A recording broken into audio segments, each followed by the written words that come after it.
Halo, Assalamualaikum warahmatullahi wabarakatuh. Perkenalkan nama saya Muhammad Abdul Taufikur Rahman Saputra.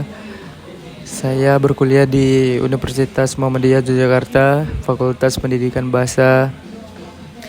Jadi di sini saya lagi nugas, lagi bikin video tugas untuk matkul interpreting. Nah, jadi di sini saya minta waktunya Mbak beberapa menit ke depan. Oke, Mbak, kalau boleh tahu nama Mbaknya siapa ya? Nama saya Naila dari kedokteran UMY. Oh, anak UMY juga ya ternyata Mbak ya. Oke.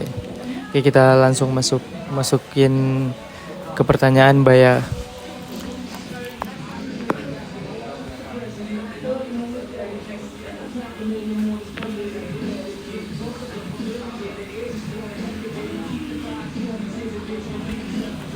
Sebelumnya saya pengen tahu dulu deh tentang keseharian Mbaknya ini gimana Mbak kesehariannya Mbak ini. Sehariannya kuliah. Kuliah doang ini nggak ada apa gitu, nggak ada. Kuliah aja sama praktikum. Oke, kita langsung masuk aja ya Mbak ya. Pertanyaan pertama itu yang pengen saya tanyain tuh Mbak, bahasa apa saja yang pernah Mbak terjemahkan? Saya pernah menerjemahkan bahasa Arab dan bahasa Mesir. Jadi 2 bahasa ya Mbak ya, sekaligus yang pernah Mbak terjemahkan ya. Oke. Sudah berapa lama Mbak menjadi penerjemah ini? Waktu itu sih saya jadi penerjemah 4 bulan. Baru 4 bulan. Oh, baru 4 bulan. Berarti terhitung singkat ya Mbak ya. Lumayan. Pertanyaan selanjutnya, saya boleh tahu nggak tentang cerita Mbak atau pengalaman Mbak sebagai penerjemah itu gimana Mbak? Jadi waktu itu saya kelas 1 SMA. Di situ saya lagi student exchange ke Mesir. Nah, di situ saya bersama teman-teman saya. Saya tuh diminta buat jadi bantu teman-teman yang belum mahir berbahasa Arab. Jadi translator mereka, misalkan mau beli sesuatu atau pergi kemana, kan mereka butuh seseorang yang bisa lebih lancar gitu bahasa Arabnya. Di situ saya bantu teman-teman saya. Ya, sekitar 4 bulanan di Mesir gitu.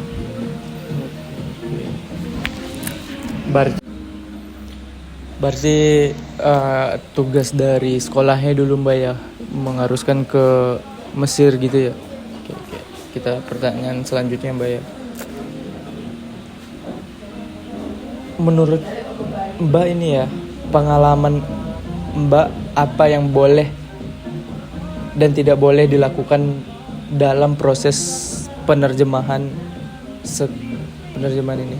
Hal apa yang boleh dan hal apa yang tidak boleh pas lagi kita menerjemahkan ini?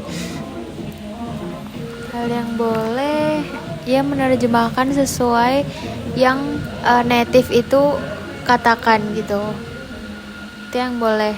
Kalau yang tidak boleh, misal kayak mengubah, kayak kita menyimpulkan tapi kayak ngubah makna dari kalimat yang si native ini katakan. Kalau enggak, misal kita nambahin kayak menurut pandangan kita tuh sebenarnya mereka cuma ngomong ini tapi kita nambahin gitu. Soalnya kalau kayak gitu takutnya nanti bikin ambigu gitu, atau nanti jadi salah tafsir dari teman-teman saya yang dengar yang jadi ditranslate gitu dari bahasa Arabnya.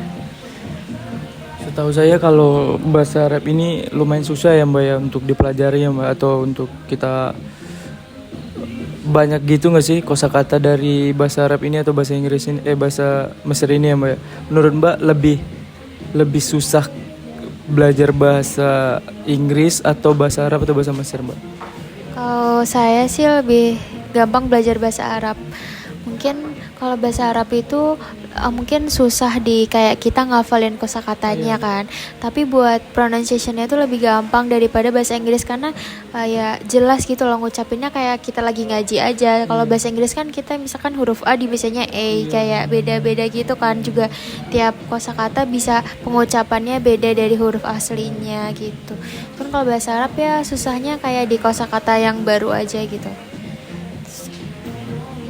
Oke oke.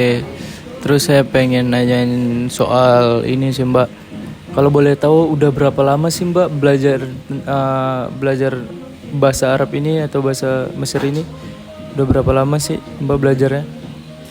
Oh, kalau buat bahasa Arab itu saya udah belajarnya lumayan lama. Jadi saya kan berangkat studi exchange-nya tuh kelas 1 SMA. Jadi selama saya SMP 3 tahun tuh udah belajar bahasa Arab dulu. Jadi kayak ya lebih terbiasa karena di keseharian saya juga di boarding itu emang kita ngomongnya pakai bahasa Arab. Jadi kita kayak udah terbiasa gitu loh buat ngucapinnya dan mulai paham kalau misalkan kayak dialog keseharian gitu. Sama kalau di sekolah juga tuh kayak kita belajar bahasa Arabnya tuh bertingkat. Jadi kayak misal kita awal-awal cuman bahas ngerti nih kosakata yang kayak di sekitar kita doang. Terus nanti kalau udah paham itu nanti naik grade ke misalkan kosakata yang lebih susah. Jadi kayak semakin naik grade tuh semakin kosakata kita tuh kayak makin kompleks gitu loh. Nah karena udah 3 tahun ya otomatis kayak kita lebih menguasai gitu loh dibanding yang kayak misalkan baru masuk waktu SMA gitu. Makanya yang sebelumnya udah belajar bahasa Arab lebih lama itu yang jadi translator gitu.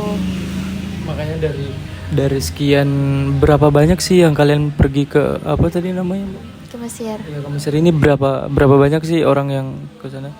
Kalau ke sana sekitar 50 mungkin. 50. Oh itu berarti dari 50 orang itu Mbak yang mentranslatein mereka atau ada per kelompok? Per kelompok.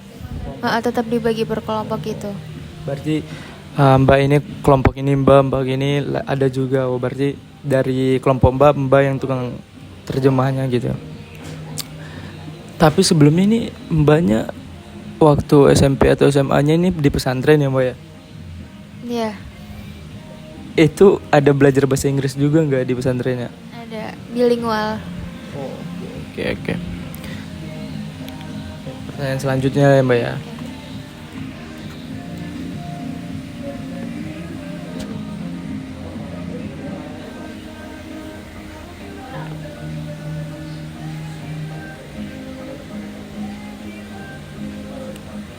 Bagaimana cara Mbaknya menangani situasi sulit saat menerjemahkan misalnya kesalahpahaman tentang budaya atau istilah teknis? Kan kalau misalnya kalau dari kita bahasa Inggris ini kan Mbak, kalau menerjemah itu kan kita tuh harus kayak paham dulu gitu loh.